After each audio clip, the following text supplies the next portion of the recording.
के बारे में। रामचंद्र जी अवतार थे, वो सारे काम खुद कर सकते थे, लेकिन उन्होंने, जैसे कहते हैं ना, डूबते को तिनके का सहारा भी बहुत होता है, वैसे ही उन्होंने हमें ये सिखाया कि भाई हमारी कोई भी हेल्प कर सकता है। वो अपनी लीला से सब कुछ कर सकते थे, लेकिन उन्होंने बानरों का सहारा लिया। वो हमें शिक्षा देते हैं कि हमें समाज में हर छोटे बड़े हर प्रकार के इंसान की सहायता लेनी चाहिए, क्योंकि हमें किसी को भी छोटा या बड़ा नहीं समझना चाहिए, क्योंकि मुसीबत के समय कोई भी सहायता कर सकता है। दूसरी चीज रावण के बारे में कहना चाहती हूँ। रावण दुनिया का सबसे बड़ा विद्वान पंडित था, और उसने सीता का हरण जरूर किया था, जबकि रामचंद्र जी को भी पता था कि उन्होंने सीता जी को अग्नि में प्रवेश करा दिया था। वो हम अरण्य कांड में पढ़ चुके हैं। फिर भी रावण की अच्छाई देखो, वो राजमहल में नहीं लेके गया माता को कभी भी, उसने खुले में अशोक वाटिका में रखा, जिससे कि कोई भी उनके चरित्र पे दाग नहीं लगा सके। रावण ने कभी भी अपने भवन में, अपने राजमहल में ले जाने की और कभी भी उनको छू के बात नहीं करी, दूर से ही अपनी उनसे अशोक वाटिका में मिलने भी आता था। सारी दासियां होती थी, रानी होती थी, पटरानी होती थी, क्योंकि उसने अरण्य कांड में ही कहा था कि कोई ये साधारण आदमी नहीं है, ये शिव जी के अवतार हैं। शायद इनके बहाने ही मुझे मैं तामसी प्रवृत्ति का आदमी हूँ, मुझे इस बहाने इस भाव सागर से मुक्ति मिल जाए। बस मैं इतना ही बोलना चाहती हूँ। बाकी सबने सुंदरकांड के बारे में बहुत कुछ बताया है, मेरे को ये दो चीजें अलग लगी तो मैंने बोलने की कोशिश की है। बहुत सुंदर दीदी, बहुत गहरी बात आपने कही है, बहुत सुंदर विवेचन रहा आपका। बहुत बहुत धन्यवाद। बहुत कुछ सीखने को मिल रहा है हमको इस चीजों से। अब मैं इंदु दीदी आपसे अनुरोध करती हूँ कि आप अपना विवेचन प्रस्तुत करें। जय श्री राम। इधर स्कूल के आगे भी ना पढ़ा है। सुंदर कांड सबसे सुंदर कांड है, जिसमें 60 तो धुएं हैं, 8 जगह सुंदर शब्द का प्रयोग किया गया है। और इसमें इस कांड में सबसे सुंदर बात है, हनुमान जी को का जो व्यक्तित्व है बहुत मजबूत दिखाया गया है। और हनुमान जी इतने शक्तिशाली है कि धारा उनकी जो धारा दिखाई गई बहुत शक्तिशाली धारा से प्रभाव करते हैं, और हर अपनी शक्ति से हर धारा के प्रभाव को बदल देते हैं। हमें इसमें ये सीखने को मिलता है, सूत्र मिलता है कि हमें भी हनुमान जी की तरह मजबूत दृढ़ व्यक्तित्व बनना है। जहाँ भी आत्मविश्वास को जगाते हैं, जब हमारे अंदर आत्मविश्वास जग जाता है तो सभी संकट मुसीबतों को हम चुटकी से उसका सामना कर सकते हैं। इसमें हमें ये बहुत सुंदर सीख मिलती है। जब हनुमान जी लंका पहुंचे, वहाँ उन्होंने वो मतलब कोई सोने की लंका देखी, तो उसको उसकी चमक को देख के उनका मन ना भौतिकवाद में ना चले जाए, उनका मन ना बिगड़ जाए, बाहर की चकाचौंध से ना हो जाए। तो इससे हमें यहाँ पे, लेकिन ऐसा नहीं हुआ। इससे हमें यहाँ सीख मिलती है कि जब भी हमें अपना कोई लक्ष्य प्राप्त करना है, अगर हम अपनी ऊंची उड़ान भरना चाहते हैं, तो सबसे पहले हमारा जीवन में क्या ध्येय होना चाहिए? हमें बाहरी जो चकाचौंध है, जो हमें बहुत लुभान्वित करती है, हमें अपना जो मन को वहां से, अपने ध्यान को वहां से हटाना है, तब हमें सफलता अवश्य मिलेगी और हम हमेशा अपने काम में कामयाब होंगे। आपने देखा होगा जब उनको समुद्र में जाना था तो उनको अपनी शक्तियों का नहीं पता था, तो जामवंत जी ने उनको उनकी शक्ति का एहसास कराया।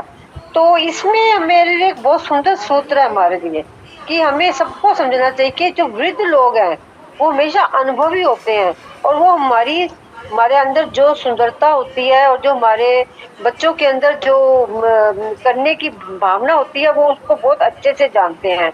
और जब हनुमान जी को पता चलो कितने हर्षित हुए और उनको नसीहत भी दी कि तुम ये काम बहुत आसानी से कर सकते हो। और हम भी अगर हमें कोई भी बड़ा बुरा, हमारे दादा दादी बड़े जो भी हमारे बुजुर्ग हैं, हमें कोई नसीहत देते हैं तो वो अपने अनुभव से देते हैं, और हमें उनके अनुभवों को स्वीकार करना चाहिए। बच्चों को चाहिए कि उसको करने का प्रयत्न करें, उनको हमेशा कामयाबी मिलेगी।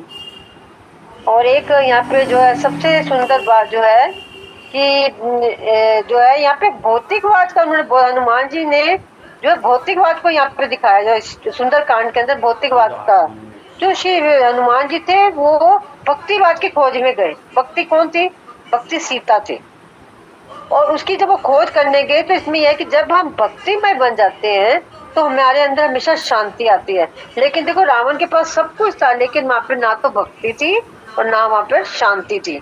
और इससे हमें ये सूत्र मिलता है, हम ये सीखते हैं कि जब भी हम किसी भी बाहरी शो चकाचौंध के लिए दौड़ते हैं तो हमारे अंदर की जो स्थिरता है, हमारे अंदर की शांति है, वह सब भंग हो जाती है। लेकिन जैसे ही हम अंतर्मुखी होते हैं और अपने अंदर जाते हैं, अपने ईश्वर का ध्यान करते हैं, सिमरन करते हैं, तो जो भक्ति है, हम भक्तिमय हो जाते हैं तो हमारे अंदर शांति आ जाती है।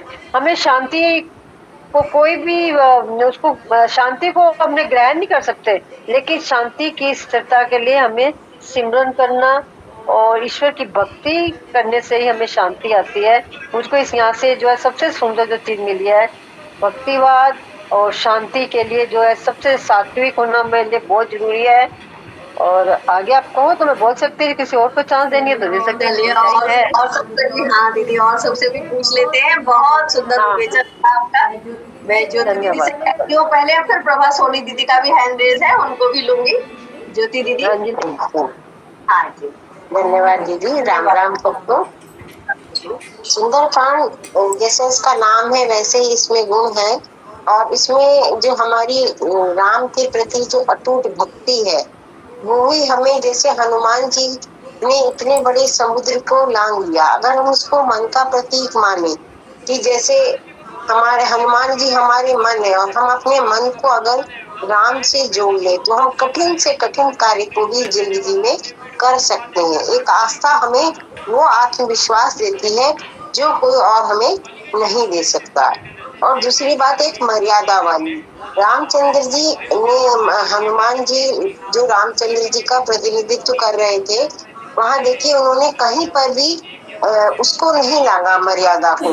जब ब्रह्मास्त्र का प्रयोग भी उनपे किया गया, वो उसलिए उन्होंने नतमस्तक हो गए। वहां उनकी मर्यादा शक्ति थी उनमें, लेकिन उन्होंने उसको पूरा सम्मान दिया।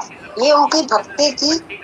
और तीसरी बात ये कहें कि सीता जी को वो खुद भी ला सकते थे, लेकिन क्योंकि राम की आज्ञा का पालन उन्होंने करा, इसलिए उन्होंने सीता जी को सिर्फ इतना माता कह के कि माता आएंगे तो राम भी।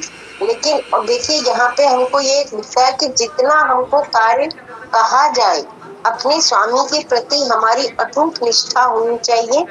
और सबसे बड़ी सफलता का जो सूत्र होता है कि हमें, अगर हनुमान जी में शक्ति थी लेकिन अहंकार नहीं था उनमें कभी, हमेशा वो एक नम्र स्वभाव के, सदा मर्यादा के भीतर रह के नम्रता से ही वो करते थे, इसलिए उनको हर जगह विजय प्राप्त होती थी। उनका प्रभु चरणों में पूर्ण समर्पण भी था। और ये कांड सिखाता है कि अगर आपका विश्वास अटूट है तो जिंदगी में कभी भी आपको असफलता नहीं मिलेगी। राम जी हमारे पास है तो समझिए सब कुछ हमारे पास है, किसी चीज की कोई कमी नहीं है। बस मन को राम भक्ति से जोड़ पाना, यही इस अध्याय का, इस सुंदरकांड का मेन उद्देश्य। बहुत सुंदर दीदी, बहुत सुंदर। आपने उसके महान उद्देश्य को हमको समझाया। बहुत अच्छा चल रहा आपका।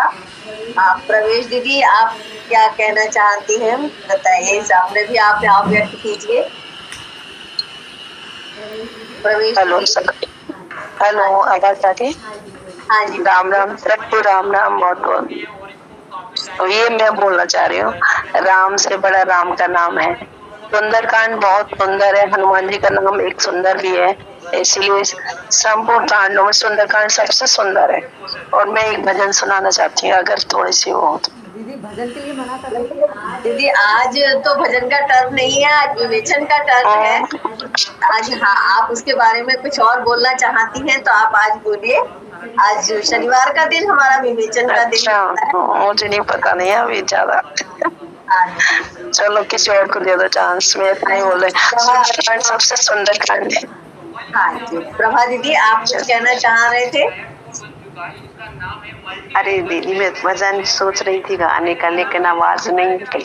कोई हाँ बात दीदी, नहीं। आज तो जी, जी। विवेचन का ही दिन है। दीदी तो राखी चलिए जी। ज्योति जी, कल्पना दीदी, आप कुछ भाव व्यक्त करना चाहेंगी अपने?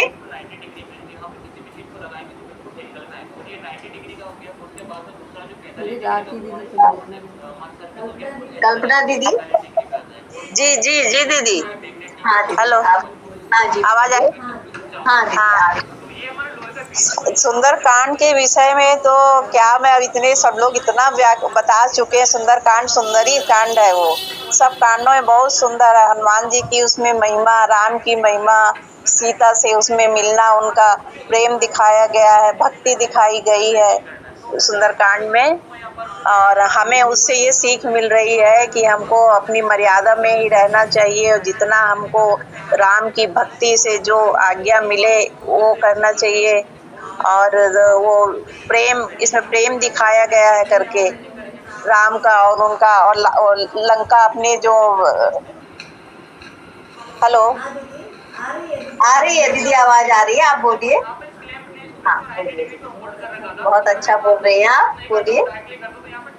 हाँ, तो लंका का सुंदर कांड में ना ये रावण का दिखाया गया। वो गए उसी किसी मोह में लंका को, सोने की लंका देख के भी वो प्रभावित नहीं हुए हनुमान जी। इसलिए अपने जिस अपने कर्म के लिए जो काम करते हैं उसी को अपने को करना चाहिए और किसी उधर नहीं भटकना चाहिए, तभी हमको हर चीज में सफलता मिलती है। जैसे हनुमान जी गए समुद्र को लांग के, जो उनको काम मिला था, आज्ञा मिली थी, आज्ञा का पालन किए थे, वो जाके वो काम करके उन्होंने सीता का पता लगा के राम को बताया। ये उनका अपना कर्तव्य था राम के प्रति, और जो जितना बताए उतना ही उन्होंने किया, इधर उधर भटके नहीं वहां जाके। बहुत सुंदर दीदी। हाँ